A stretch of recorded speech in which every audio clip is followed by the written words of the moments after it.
Fotoana ny vaovao an-tsara eto amin'ny televiziona malagasy indroary ireo lohatenim-baovao. Mbola marefo ny tantsaha eto amintsika andraindraikitra ny fitondram-panjakana ampiakarana ny famokarana sy ny farim-piainan'izy ireo. Misy tambajotra mafia amin'ny fangalarana tany eto Madagasikara tsy maintsy fongorina hoy ny ministra ny faranatany. Rano madio 4 metatra toratelo no very isan'andro eto Antananarivo noho ny fahavakisan'ny fantsindran'ny Jirama hita isaky ny 1 kilometatra.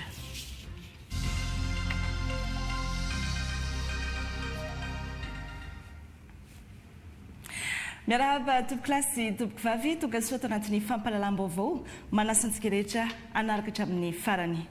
Antonasa tokony hahavelona tsara ny tantsaha ny famokarana iompana betsaka amin'ny fanomezan-danja izay famokarana izay ny fitondram-panjakana fanavaozana mba hiveloma ny tantsaha araka ny tokony ho izy. Ny sokatra tamin'ny fomba ofisialy androany teny amin'ny commune Anosy Avaratra ny fionamben'ny tantsaha ho an'ny district Anosy Avaratra sady nanatanterahana ihany koa ny Santabary 420. Fotoana ahafahan'ny tantsaha mifanakalo hevitra momba ireo programa mpanjakana samihafa ifampiresahan'ny teknisiana amin'ny mpamatsy vola ary ampisehoana ihany koa ireo vokatry ny district raha ny angom-baovao nataon'ny Nity Mahavavy. Fitarainana maro no efa voaray ny fitondram-panjakana avy amin'ireo tantsaha. Maro ny olana zaitran'izy ireo amin'ny lafiny famokarana sy famoaham-bokatra izay mbola mahatonga ny tantsaha malagasy ho marefo sy sahirana ara-pivelomana.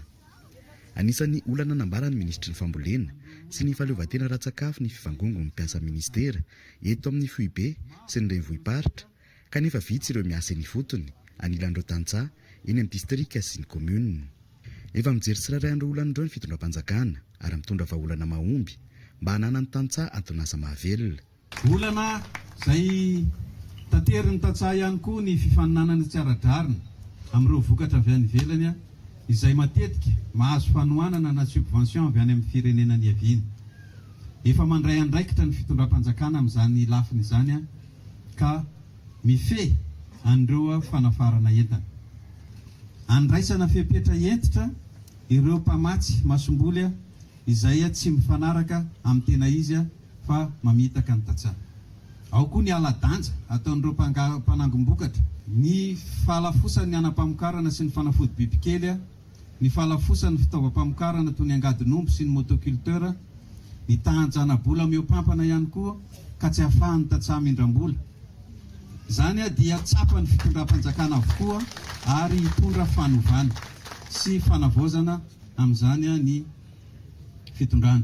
Ny solotena ny filohan'ny fanavaozana ny Repoblika nandritra ny Santabary 420 amin'ny distrika Navaratrano ireo mpanomtsaina avy ny fanavaozana nambarany General Rabearmanina Lucien fa fanamby lehiben'izy ireo ny fahafitatena ra-tsakafo sy ny fametrahana amin'ny toerana tokony ho izy an'ireo tantsaha mba hatrarana izany. Nentaniny ihany koa ny vahoaka malagasy mba handray andraikitra sy hiara isa laho fampandrosoana any Madagasikara. I Madagasikara raha handroso dia tsy vitan'ny mpitondra rery fa itsika malagasy manomboka any amin'ny zandry indrindra tonga any amin'ny zokony indrindra tsy hanavahana loko politika, tsy hanavahana fireana, tsy hanavahana foko fa ny malagasy dia iray ihany. Na ina fampandrosoana dradradradrainay mpitarika eto. Rehefa tsy handray anjara tsika malagasy dia rano atondraka andamosiny gisa izany. Entanina isika handray andraikitra tompoko satria ny fandraisana andraikitra tsika rehetrarehetra no menaka sy solika hoentina hampandroso an'ity Madagasikara maminy fotsika ity. Etika voasambany nisy ny fionamben'ny tantsaha eto Avaratrano natao teto Anosy Avaratra izay nandraisan'ireo tantsaha avy amin'ireo commune 12 mandrafitra ny distrika Anjara ary farana amin'ny alahady ho avy izao. Amin'izay resaka famokarana izay ihany mampiatrano ny fikaonan-doha iraisam-pirenena mifantoka amin'ny fanatsarana ny tolo-drara ho an'ireo fikambanan'ny tantsaha misehatra amin'ny fambolena sy ny fiompiana i Madagasikara mandritra ny 10 andro. Firenena 8 ankoatran'ny Madagasikara mpampiatrano no mandray anjara ao anatin'izany tanjona ny ahatonga ireo fikambanana tantsaha anana rindra-damina maty paika mikasika ny famokarana hitondran'ny fampandrosoana eto amin'ny firenena sy amin'ireo firenena rehetra mandray anjara. Aina Rabetany, Jakira Kotomanga. Hanampy ireo fikambanana tantsaha hanana rindran-damina matipaika mba hampandroana ny firenena no tanjona lehibe amin'ity atrikasa iraisam-pirenena ity, hoy ny avy amin'ny Verta, fikambanana ny tantsaha frantsay sy ny fifata izay manatotsanetsika rindran-damina izay miainga amin'ny fanakalozana traikefa hanatsarana ny tsena sy ny lalam-barotra ny ady amin'ny fivavahan'ny toetrandro ary ny fanofanana. Oui, donc c'est une rencontre de 8 pays, d'agriculteurs et de techniciens qui vont découvrir ensemble comment les agriculteurs s'organisent pour développer leur pays. L'échange leur permet d'avancer plus vite. Et puis les liens interpays dans notre monde qui est tellement bouleversé aujourd'hui, on pense que l'agriculture, mieux se nourrir, ça contribue à la paix dans les pays et entre les pays. Voizina manokana koatr'izay ny fanatsarana ny tolo-draharaha ho an'ny tantsaha mpisehatra amin'ny fambolena sy ny fiompiana. Isan'izany ny famatsim-bola ara-pamokarana, ny fananana mpitarika matianina, ny fananana mpanolo-kevitra ny fotony. Dia misy lohahevitra tena ngeza be zany teo ahoana ny tena fandrindrany mpamokatra andreo tolo-draharaha reo any fotony any, indrindrandrindra fa ny fitantanana izay tolo-draharaha zay mba tena hoe hiaina tanteraka ilay tolo-draharaha na servisy. Andro voalohany moa zany ty andro androany ty 10 andro izakainy atao hoe Tsanandoha makasika an'izay, misy ny dinidinika ambony latabatra, misy ihany koa ny terrain fitsidihana ny fotony zany hijery fiantraikan'izay tolo-draharaha izay, mainga avy eto Analamanga dia makany Itasy dia mamarina azy any Vakina Karatra. Hararaotina ny fotoana ohatran'izao satria ireo firenena valo reo izay tao miara-miasa amin'ny Verta ankoatra ny eto Madagasikara samy manana ny traikefany. Misy fotoana vitsivitsy ny rahany tamin'ny Verta, misy tena efa ela ohatra amin'ny Madagasikara, samy manana mahizy azy. Dia ao anatin'izay zany ny anaovana n'ilay fanakalozana ahafahana mampiaina tsara n'izay servisy izay na ny tolo-draharaha. Mahaliana hoy ireo avy any Burkina Faso sy Kenya ny traikefan'ny Madagasikara amin'ny alalan'ny fifata ahafahana manatsara ny tontolon'ny fambolena sy ny fiompiana any amin'ny firenenay. Expect anything from Madagascar, especially we know whether our climate are the same, how do they farm, what do they grow, apart from us in Kenya. Mamatry vola zao etsika izao ny AFD. Akoatry Madagasikara mpapetrano dia firenena valo no mandray anjara amin'izy ity: ny Burkina Faso, Côte d'Ivoire, Kenya, Malawi, Maroc, Tunisie, Géorgie ary France. Misy tambajotra manokana mafia amin'ny fangalarana tany eto Madagasikara, raha nambaran'ny ministra ny fanajariana ny tany sy ny fananantany Lilson René de Roland. Tsy maintsy fongorina fa mambotra ny firenena no manao tsindry amin'ny olon-tsotra tokony aina amin'ny tany ihany koa. Ny sokatra tamin'ny fomba ofisialy androany, ny fikaonan-doparitra mikasika ny raharahantany, ny fananantany sy ny trano fonenana. Etsika ho fakan-kevitra hitadiavam-baolana amin'ny raharahantany eto Madagasikara. Miray Andrianjafy, Roger Andriamanalina. Matoa misy ny olana lalipaka eo amin'ny raharahantany eto Madagasikara, dia misy ny mpangalatra, misy ny mpanao osoka ary ny tsindry, hoy ny ministra Lilson René de Roland teto. Misy mihitsy ireo tambajotra manokana na mafia amin'izay resaka alatany izay eto Madagasikara. Vita ny hatrany karapanondro, vita ny hatrany resaka dosy rehetrarehetra io ka da titre tena duplicataire rehetra vita ny zalahy. Na iza na olon-tsotra, na piasa ministera, na piasa ny domaine, ny topo, na piasa ny fitsarana, raha mbola manao asa ratsy, mambotra ny vahoaka dia andraisana vepetra. No mariany teto fa taoriana ny fanapa-kevitra no raisin'ny filoha fanavaozana Mikael Randrenirina, dia isy komity manokana tsangana any amin'ireo distrika amasy andray fanapa-kevitra amin'ireo olana ratany izay tsy voafany fitsarana. Akoatr'izay dia misy ihany koa ny ezaka ataon'ny ministera amin'ny fisian'ireo rafitra, ireo lalàna maro, fa andrasana ihany koa ny tolo-kevitra avy amin'ny olom-pirenena atao anatin'ity fikaonan-doha atao isam-paritra ity. Zay fepetra na zay fanapahan-kevitra raisina ka mifanaraka amin'ny zavatra roa tombotsony boaka malagasy ary manara-dalàna dia tsy maintsy ho tanterantsika. Zay zany ny tena ho zava-dehibe hivohitra aorignan'izao fakan-kevitra zao, ka dia sorantsika fitondram-panjakana zay soloana rehetrarehetra teny eto ny tenako ny parlementaire ny avy amin'ny préfecture ny district ny commune miara-nanotrona fa dia miandry ny sosikevitra avy amintsika vahoaka dia ho hitantsika eo ny fanapahan-kevitra resitsy. Ito rapitso ity fankalan-doha ity ka ireo tanora ireo mpianatra no andrasana hitondra tolo-kevitra ao anatin'izany eo amin'ny sehatry ny rarahantany, ny fananan-tany sy ny trano fonenana. Ny fitopolo isan-jato ny fahazon'ny malagasy tany dia avy amin'ny fandovana avokoa raha ny fanadihadiana nataon'ny sehatra iombonan'ny fananantany. Ikarakara fikaonan-doha fakan-kevitra momba ny fananantany ihany koa ny firaisamonim-pirenena ahafahana mitondra fanavaozana sy fanatsarana eo amin'izay tontolo ny fananantany eto Madagasikara izay ho tanterana amin'ny 17 sy 18 aprily izao zany izay fikaonan-doha ataon'ny firaisamonim-pirenena izay. Maritra Marikoto Mamra Voavison. Ny fahafahana mahazo tany, ny disatisa sy ny olana amin'ny fananantany, ny fananantany sy ny fokon'olona, ny fampiasana tany sy ny famatsim-bola ary ny fananantany sy ny tontolo iainana. Ireo no lohahevitra odiniana mandritra ny fikaonan-doha iarahan'ny fiarahamonim-pirenena manerana ny nosy misana ny fananantany. Dinika izay andrafetana fehi-kevitra ho aroso mandritra ny fikaonan-doham-pirenena. Io zany le olana teraky ny satatany la ny andro. Dia iny hitantsika hoe terrain titré amin'ny colon, eo ihany koa ny resaka cadastre na CV, cadastre tsy totosatra ny farany, rendretra ireny miteraka olana teraky ny fibodona tany sy ny fanesorana ny olona izay mampiasa tany rehefa misy fotoana ilan'ny fanjakana anaovana fotodrafitrasa na ihany koa hoe misy fotoana ilan'ny fanjakana fanofana tany ho fampiroboroboana fampiasam-bola. Olana iny le fanesorana ny olona eo tsy voaja ny zon'ireny olona reny dia matetika misy fanolanana izy amin'ny tompony tetikasa sy le fokon'olona izay efa mampiasa ny tany. Dia fahatelo farany le tena olana mifandaika amin'ny fanoratana zo fananantany sy famondrana zo fananantany.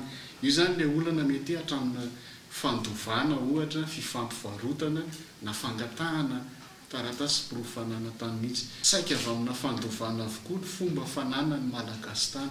Fitopolo isan-jato moa zany taremarika hitanay tsy manantsika tetikady mazava tsara amin'ny fanomezana tany ho an'ny malagasy fa saika mifototra fotsitsika amin'ny hoe fiarovana zo fananantany fanaovana titra sy karatany mila jerena miaraka nefa reteboko ireo fa sahirana ary malagasy mbola varotra lova indray mihena foana ny tany eo ampelatany na ampiasainy afaka 10 taona zany rehefa manao projection zay miditra amin'le micro-parcellisation tsy anana tany ny akamaroa malagasy fa malagasy vitsivitsy no hitombo ny tany mibetsaka ny tany satria ireo le manana fahafahana hividy tany mpanjakana. Isy ny famelabelarana sy ny fampirantiana ary indrindra ny fanomezana torohevitra ho an'ny daholobe mandritra ny fotoana anatanterahana ny fikaonan-doha momba ny fananantany karakarain'ny fiarahamonim-pirenena. Ny politika mpanavaozana izay apetraka amin'ny fanjakana hampandrosoana ny firenena no ilana ny fanohanana ireo mpiara-miombonantoka sy ny mpamatsy vola. Niaona tamin'ireo mpiara-miombonantoka teknika sy ara-bola ny mpikambana eo anivon'ny gouvernemanta tamin'ity androany ity nampahafantatra ny politika ankapobeny fanavaozana sy ny paikady rehetra anatanterahana ireo fandaranasa amin'izany naneho ny fahavononany anohana ny Madagasikara ireo mpiara-miombonantoka. Keita Revila sy Tantely Andriambelo. Asa maro lafo no miandro ny gouvernemanta malagasy anisan'izany ny fiantsoroana ny fandanina ny fanatanterahana ny programanasa ny fanavaozana fa eo ihany koa ny fanatanterahana ny fikaonan-doham-pirenena nampahafantarin'ireo mpiara-miombonantoka ireo sehatra rehetra ilana fiara-miasa nandritra ny latabatra boribory. Dia zay anton'izay no ny nanovana an'le latabatra boribory mba hitana hoe inona ny ataony ny fitondram-panjakana dia inona ihany koa ny azony zareo atao ihany koa mba tsy hoe zavatra anankiray daholo no ataony zareo amin'ny sehatra anankiray fotsiny dia fifandaminana zany hoe misy efa manao ity zavatra ity, efa misy manao ity fanampiana ity, efa misy manao ity fanofanana ity ohatra dia torak'izany ihany koa ny gouvernemanta ihany koa zany tonga dia efa malala hoe ataony rehefa misy zavatra ho ataony dia tsy ataony gouvernemanta intsony zany fa ry zareo ny andraikitra anazy ao anatin'ny l'esprit de partenariat. naneho ny fahavononany amin'ny fanoana ny Madagasikara amin'ny lafiny ara-teknika, ara-pitaovana ary ara-bola ireo mpiara-mombinantoka ary namafisina teto ihany koa fa efa hanomboka tsy ho ela ny fokonan-doha eny anivon'ireo fokotany. Ahitana fahavakisana isaky ny 1 kilometatra ny fantsin-dranon'ny Jirama eto Antananarivo noho ny fahanteran'ny foto-drafitrasa. Rano 4,000 metatra toratelo no very ateraka ireo fahavakisana ireo isan'andro.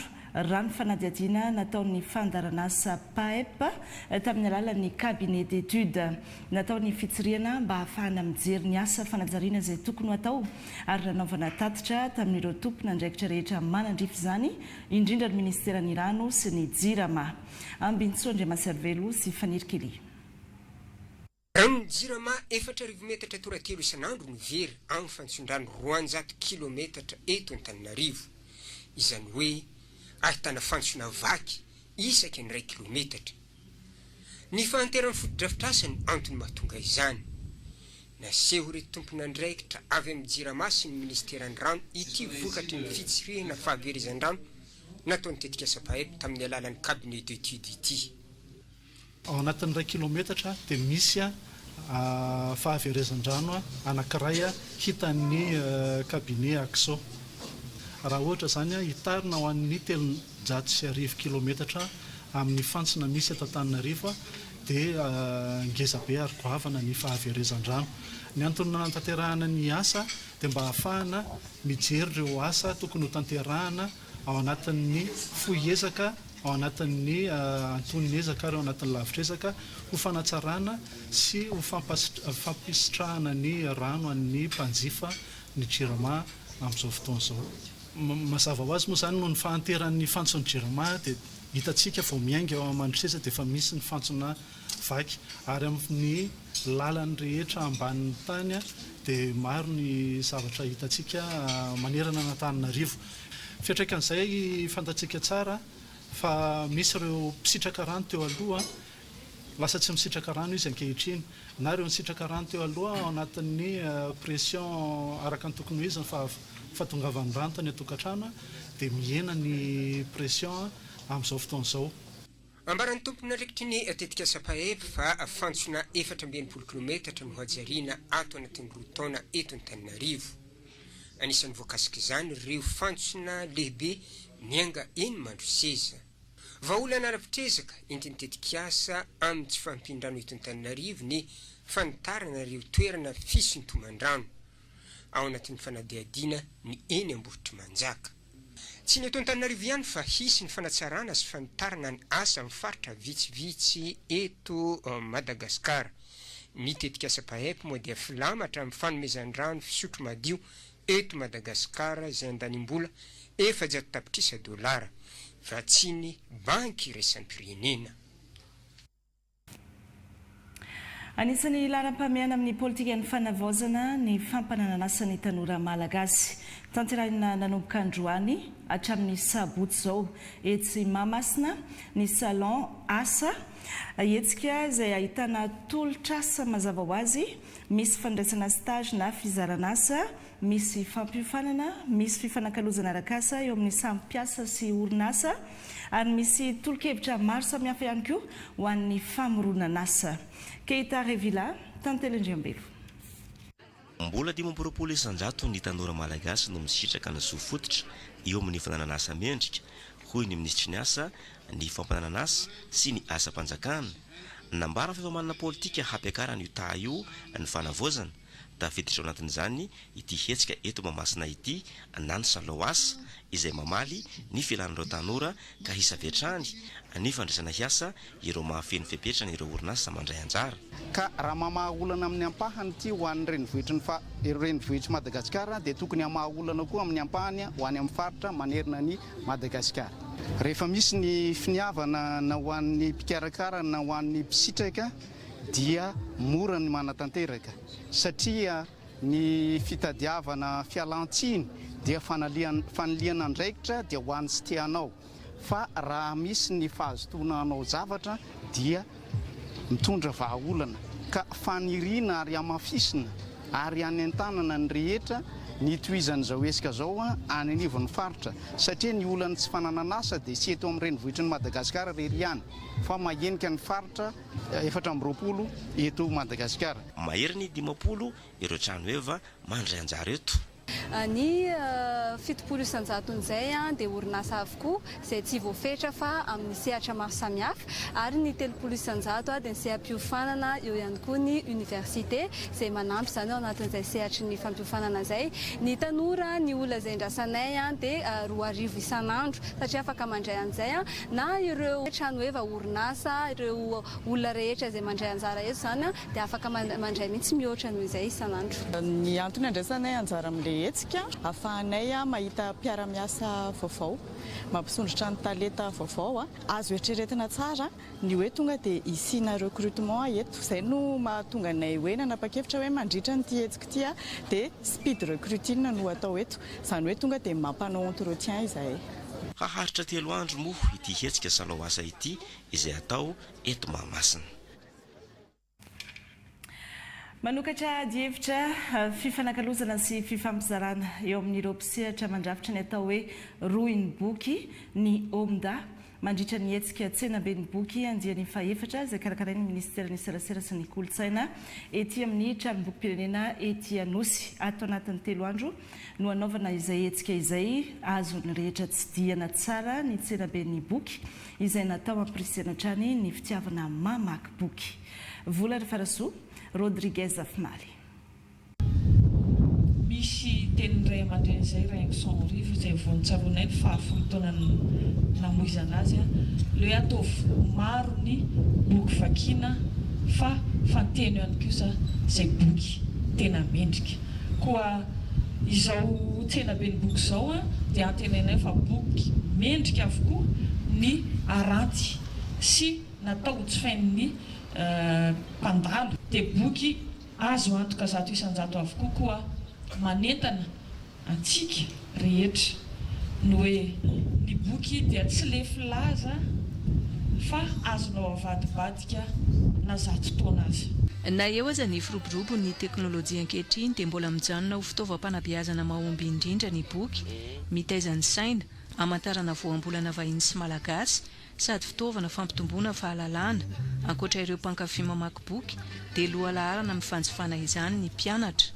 Ena zao resaka communication journalisme ny anazy zao no tena hoe vakiko satria izay ny parcours lalovako azonao hoe fantatra hoe inona zany tena dikan'le zavatra ataonao izay no tena hoe mampanakarena rehefa mamaky boky. Efa lasa indostria ara-kolotsaina goavana ny boky ary nambaran'ny UNESCO fa mamelona fianakaviana malagasy manodidina ny 700 ny famokarana azy ka anisan'izany ireo toeram-pivarotana manaparitaka azy. Ny namarotako boky izay fa taona dia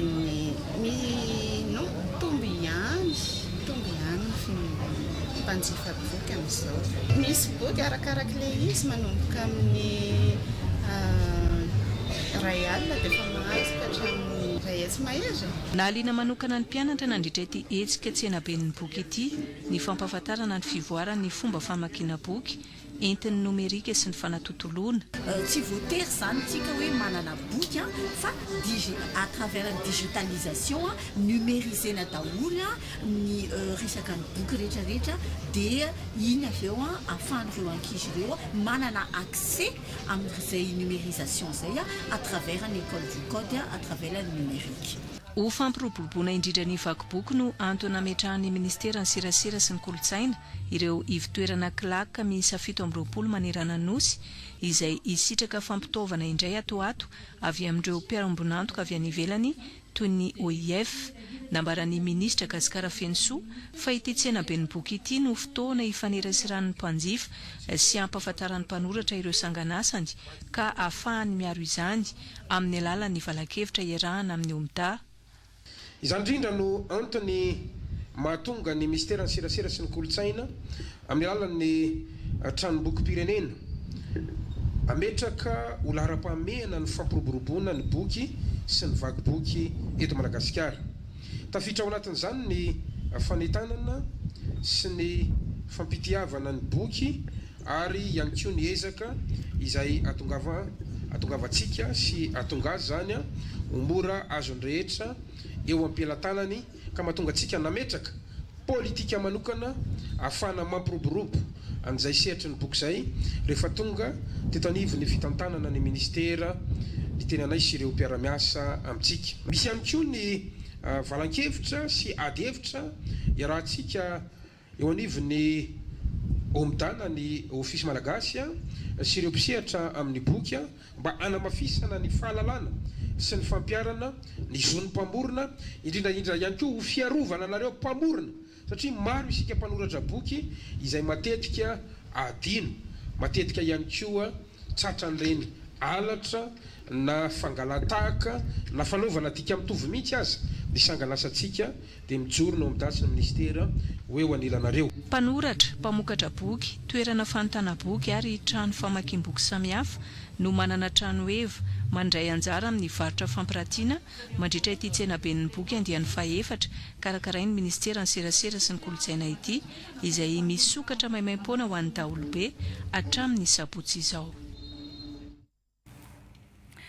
Miazakazaka ny fanatrarana ny politika ny fanavaozana amin'ny fametrahana ny lanja ny fampianarana eto Madagasikara. Taorian'ny Tantoliara dia nitohy teto Antananarivo ny fanolorana fifanarahana arakasa ho an'ireo mpianatra nivoaka teo anivo ny ENS. Aurélie Afrika. Mba ahafana manatratra ny tanjo ny fanatsarana ny kalitao ny fampianarana. Fandarana sagoavana noho izany no miandry ny ministera ny fanabeazam-pirenena hanomezana ireo mpampianatra izay tsy mbola nisitraka ny fiofanana. Mila resultat fanjakana ny ministera fanabeazam-pirenena dia mikatsaka hatrany anatratrarana izay tanjona kalitao mpampianarana izay. Izany mahatonga an'ilay hoe mpampianatra mila tsara ofana. Raha hitantsika tato ato izay dia nisy ny fidinana ifotony mba hijerena ireo olana lalina sy miverimberina izay hita sy mampandringa an'ity ministera ity dia mba hanatratrarana izay tanjona izay dia tena hoe miezaka miasa haingana ary mamaha ireo olana izay mianjady amin'ny mpanabe rehetrarehetra eto Madagasikara izay. Mpampianatra efa mpiasa mpanjakana miisa 1,300 avy amin'ireo ivotoeram-piofanana 3 ary vony mamy Benasandratra ary Manjakandriana tamin'ireo 7,7 manerana ny nosy no nitolorana mari-pakasitrahana teto rehefa avy nanaraka fiofanana mpitaindavitra nandritra ny fotoana. Ny fanofanana atao fanofanana mifandraika amin'ny développement de carrière an'ireo mpampianatra ireo. Dikan'izany zany efa mahazo ny CFFP izy ny certificat mitovy amin'ireo miofana en présentiel dia lasa mahazo classement lasa catégorie 4 zany zareo. Rehetra zao hoe FADEP nanao ataontsika hoe renforcement de compétences no nanaovana azy fanamafisana ny fahaizana zany tamin'ny alalan'ny tia FADEP ity zay ny toanana ny projet dia manaraka eo ndray zany zao avy ndray le FADEP fa saingy kosa FADEP femme ho an'ny femme fotsiny zay dia misy le FADEP ho an'ny femme fotsiny dia ny proximité ihany koa mbola hoisy ho avy zany izy io atoato. Andrasana ny fanapariana izy ireo ny fiofanana izay nyrantoviny ho an'ireo mpianatra ambaratonga fototra mba ho hitataratra amin'ny fampiovarana ny fampianarana n'ireo ankizy izany.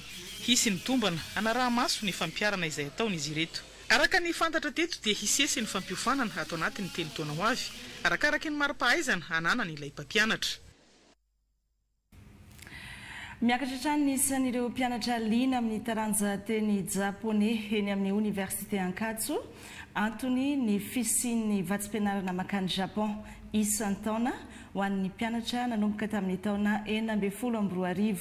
Vatsim-pianarana mizara 2 izy io, misy ny avy amin'ny ambasady ary misy ihany koa ny avy amin'ny orinasa Sumitomo Corporation ka misy 30 indray zany no nahazo izay boursa izay tamin'ity taona ity. Miray Andrianjafy sy Roger Andriamanalina.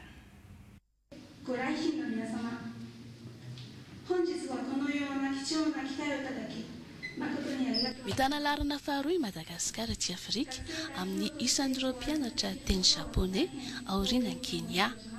Manodidina ny 700 amin'ny 54 taona ireo mpianatra mandrato izany ka ny 100 amin'ireo manao azy ho taranja ofisialy ary ny 300 mianatra azy ho taranja fanampiny. Mitombo ireo mpianatra liana amin'ity teny vahiny ity noho ny fisian'ireo orinasa japonais eto Madagasikara fa misy ihany koa anefa ny fisian'ny vatsim-pianarana izay misy ny avy any amin'ny ambasadany Japon fa misy ihany koa avy amin'ny orinasa lehibe japonais Sumitomo Corporation nanomboka ny taona 2014 toy ny natolotra azy 3 mianadahy teto. Nanomboka tamin'ny 2014 tamin'izay fotoana izay 10 dia niakatra dia 10 isaky ny année scolaire, année d'études zany. Première année folo, deuxième année folo, troisième année folo. Inona sivana natao amin'ireo mazava loatra fa tsy maintsy jerena ny fahaiza-manao ny fahaizana ny teny japonais. Izany hoe rehefa vita ny examen rehefa mipasy ilay ankizy dia singanao izavony tena mahay ao anatin'ny mipasy akana ny folo isaky ny folo. Manodidina 7 sy 1 alina ireo mpianatra nahazo izay vadim-pianarana izay avy amin'ny Sumitomo Corporation maneran-tany. Izay hivina fa nanomboka ny taona 1970 nisian'ny fiara-miasa ara-kolontsaina sy ara-panabeazana teo Madagasikara sy Japon no nisian'ny fianarana teny japonais teto Madagasikara ary nanomboka ny taona 10 hatramin'ny taona 2000 izy no niditra tetỳ amin'ny anjerimanontolo. Resaka fitrandrana renan-kibon-tany maha-olana betsaka ho antsika eto Madagasikara ny fiverenan'ny orinasa Madagascar Wall hitrandraka Sultana Mavesatra. Efa mandeha ny fifampirarahana sy ny fifampiresahana eo amin'ny fitondram-panjakana sy ny orinasa Madagascar Wall amin'izao fotoana izao izay manao ny fitrandrana menaka Mavesatra ao Tsimororo. Natao Mahavy, Roger Andriamanalina. Manana tahambany amin'ny sofra ny menaka mavesatra vokarin'ny Madagascar Wall ao Tsimororo raha mitaha amin'ireo menaka mavesatra farana avy any ivelany ireny. Izany hoe azo ampiasaina tsara izy io indrindra amin'ny fanamaivana ny asan'ireo milina lehibe toy ireo fampiasa amin'ny famokarana herinaratra ampiasainy jirama eto amintsika. Ny ao Tsimororo moa zany dia Sultany Mavesatra na ny ataontsika hoe Will Lourdes amin'ny fomba amin'ny mazatra antsika zany ao anatin'izay. Efa ataontsika hoe efa mahery ny 70 taona any angamba no nanaovana asa fitsirihana tao amin'ny jugement ny Tsimororo ny resaka Madagascar Wall zany izay manana contrat nanomboka tany amin'ny taona 3 sy 4 arivo tany raha tsy disoako nisian'ny contrat de partage de production io. Ny asa tao io orinasa io efa elaela 9 sy 4 arivo 2016 no niasan'ny nanaovana essai de production nahitana fa azo atao tsara ny mamokatra ny Sultana Mavesatra. Ny fomba fanao moa zany dia ataontsika hoe mialatsina amin'ny teny vahiny misy vapeur zany zany hoe ny entona mafana dia forcena hidina any ambanin'ny tany any dia mba mitsonika zany le Sultana Mavesatra ao ambany ao dia misy pompe amin'izay mampiakatra n'iny zavatra iny ety ambonin'ny tany ety. Dia tamin'izay 2016 zay moa dia feno ny tanker na ny cuve tao a Tsimororo tany amin'ny 180,000 baril tamin'izay. Zany hoe 7 alina sy 1 hetsy baril ny solika voangona. Dia rehefa feno ny tanker, feno ny cuve, tsy afaka nanohy intsony an'ilay asa ataontsika hoe essai de production ilay orinasa tamin'izay. Dia tamin'izay ny zareo nieritreritra fa ho amidy tamin'ny jirama ilay Sultany Mavesatra satria efa natao ny fanandramana tamin'izay fotoan'izay dia tsapa fa mandeha azo ampidonana n'ireny ataontsika hoe reny milina piary angovinaratra ireny ilay izy fa ny olana marobe moa ny resaka tamin'izay fa sarotra ny fitaterana n'ireny Sultany Mavesatra ireny miainga avy any Tsimororo tonga dia Tsiromanidina tonga dia Antananarivo dia tsy tanteraka moa fatatsika tsara zany tsy verenako zay ataontsika hoe fifanarahana zay teo amin'ny orinasa-panjakana Jirama sy ilay ataontsika hoe orinasa tsy miankina. Hatramin'izay dia partage de production no nampiodinana ny fitrandrahana ny menaka mavesatra. Atao contrat de partage de production dia ilay orinasa tsy miankina no miantoka ny lany rehetrarehetra amin'ny fitsirihana sy ny asa fikarohana. Ka rehefa tonga ny fotoana ilazana fa mahita découverte, zany hoe inona ny atao hoe découverte dia découverte commerciale. Afaka amidy sy azahoana tombony ilay Sultany na ny gazy ao ambanin'ny tany ao.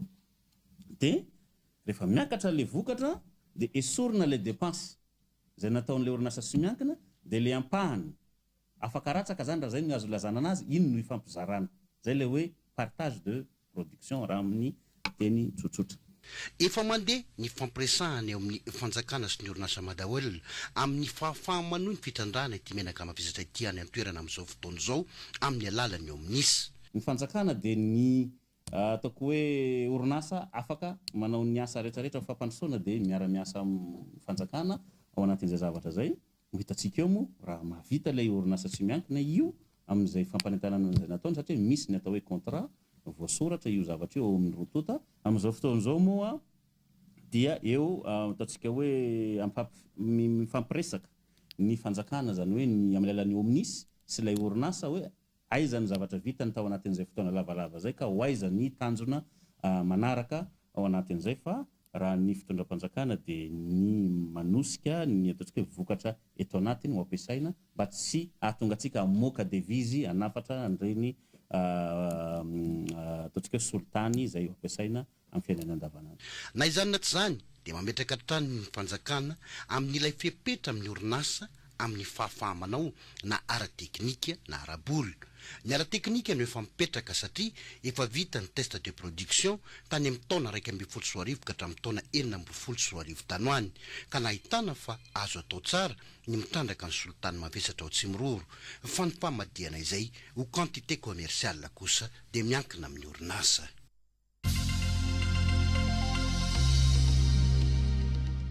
Andray vahiny sika ato anatin'ny fampahalalam-baovao ary zareo avy eo anivon'ny ministèren'ny tanora sy ny fanatanjahantena.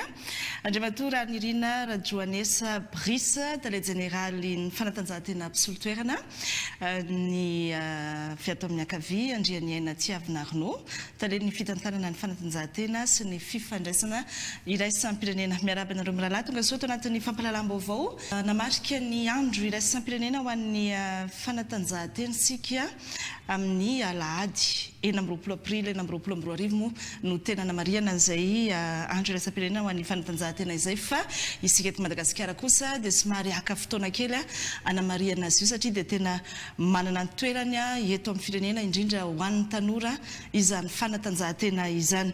Avy hatrany ary dia ampahafantariny fijery antsika hoe inavy no atao mandritra ny hetsika izay eritreretinareo atao anatin'ny 3 andro be zao.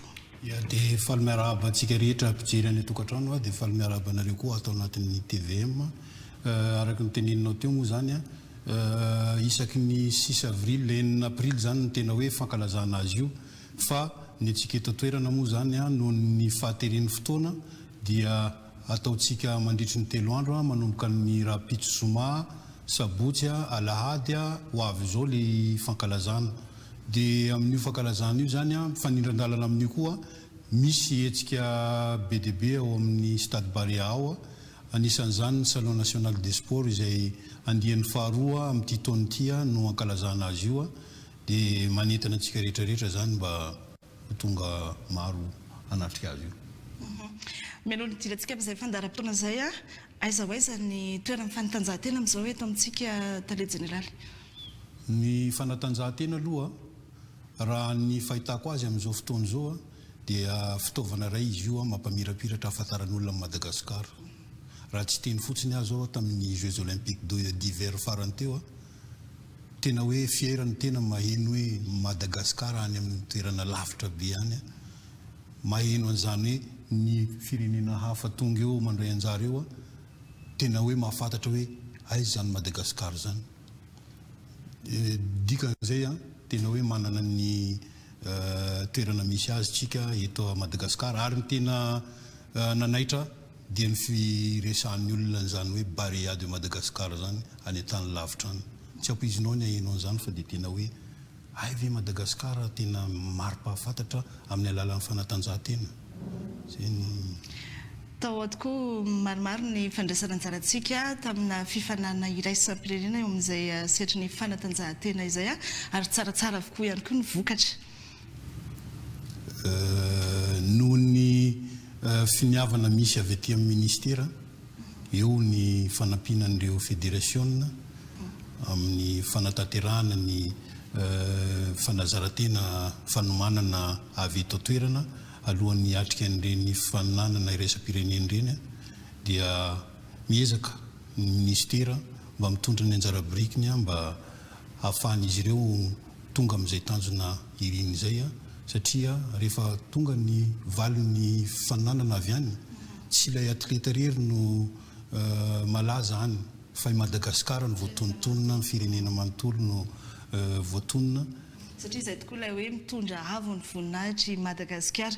Itokany ato amin'ny tale anahoana zany ny fandaharam-potoana rehetra amin'ny antsipriana ao anatin'izay 3 andro anamariana ny andro raisam-pirenena ho an'ny fanatanjahantena izay aiza avy ihany koa no atao ny hetsika.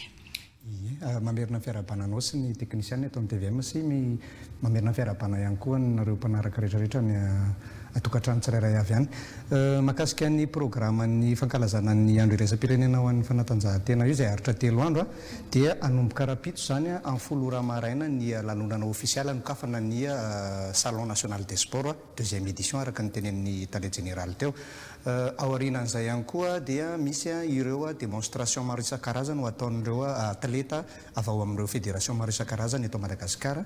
Dia misy ihany koa ny fifaninanana basket 3x3 ho an'ny université sy ny foot à 7 ho an'ny ministère zany hoe anomboka rapitso daholo izay fifaninanana izay sy ireo démonstration ireo.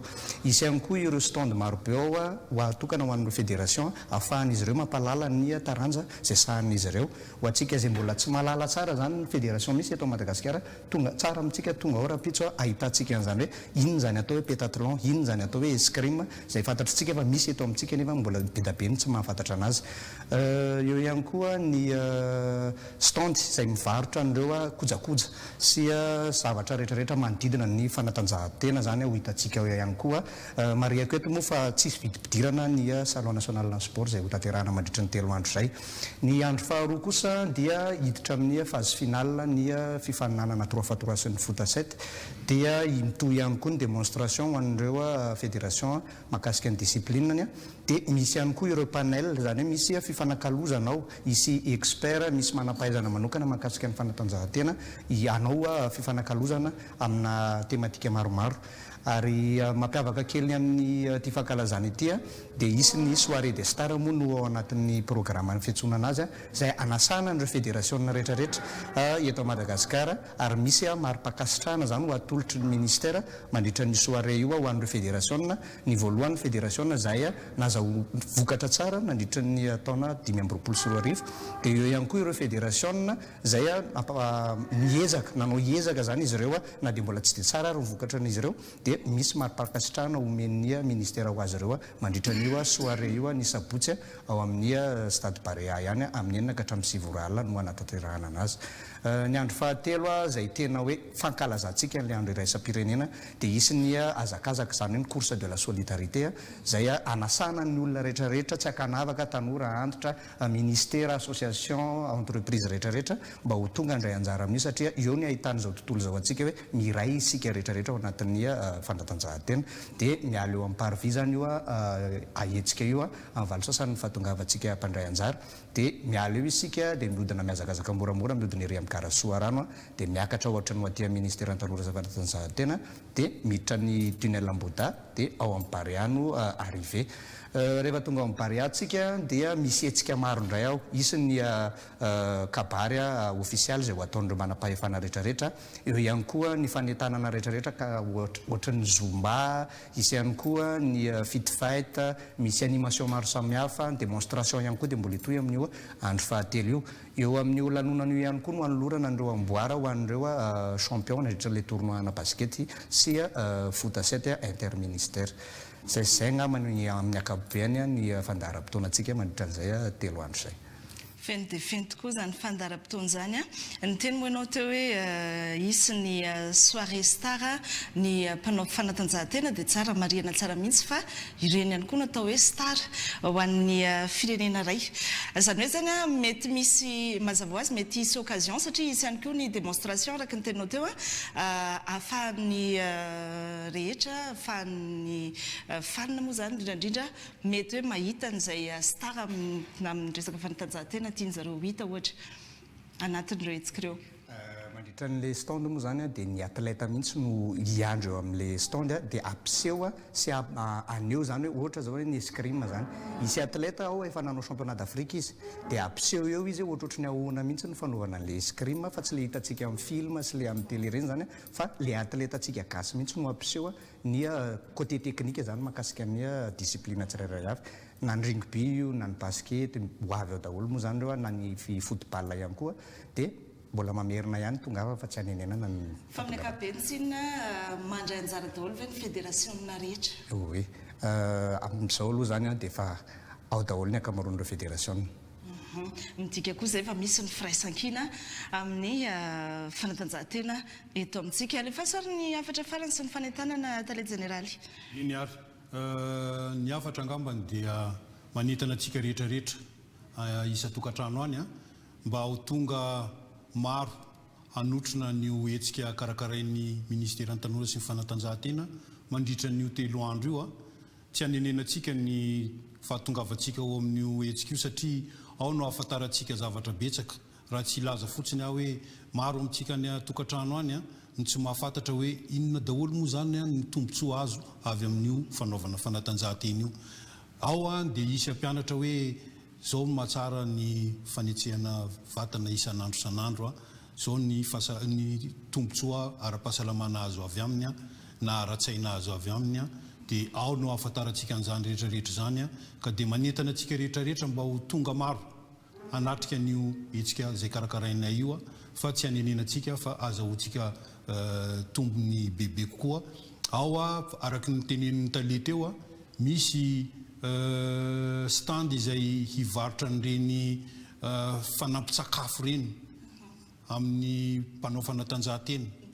dia ao zany na lalàn'ny rehetrarehetra hoe ay ve misy an'reto ay toy ny azo hoanina sy tahatahaky zay fa ny amaranako azy angambany dia teaneo fialatsiny eto dia ny mialoha aho amintsika voakana Antananarivo zay mampiasa lalana amin'ny alahady ho avy io satria dia mety hisy fikorontanan'ny fifamoivoizana fa ho tapaka zany ny lalana manomboka eny amin'ny parvis ka hatrety amin'ny stade Barea amin'io fotoana io mandritry n'ilay course izay mety tsy ohatra ny 30 minitra akoriny fa dia maneho fialatsiny eto dia ny mialoha ary mampahafantatra anareo fa tsy maintsy hisy izay fikorontanan'ny fifamoivoizana zay ka dia manantena famorapo avy amintsika rehetra mpampiasa lalana misaotra tompoko goavana dia goavana tokoa ny hetsika izay ho tanterahanareo ny ministeran'ny tanora sy ny fanatanjahantena mihitsy no nihetsiketsika tato ato izay taorinany ny fikaolan-doam-pirenena ho an'ny tanora iny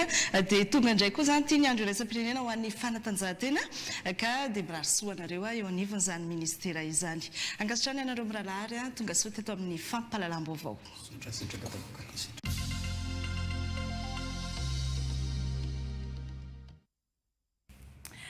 Amaranantsika ny fampahalalam-baovao mampiranty hetsika ara-kolontsaina roa lehibe ny Fondation H etsy Analakely nanomboka androany misy ny fampirantiana asa tanana avy any ivelany sy avy eto Madagasikara izay maneho an-tsary tantara sy kolontsaina samihafa misy ihany koa ny fanomezan-danja ny literatiora am-bava antony antsoina ny hetsika hoe kabary ny zavakanto misokatra ho an'ny daholobe izay tsy hanavahana ny hetsika ary aharitra andro maromaro volana misy aza izay fampirantiana izay ary maimaim-poana Keita Rivila Tantelindriabelo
iny fampirantiana kanto sy mahafinaritra iny no anakatonantsika ny fampalalam-baovao izay ihany koa ny fiarahako taminao tamin'ity herinandro ity antsarakotomanana no miaraka aminao manomboka rahampitso mametraka ny filomamandra-piona mirary soro toko klasy toko vavy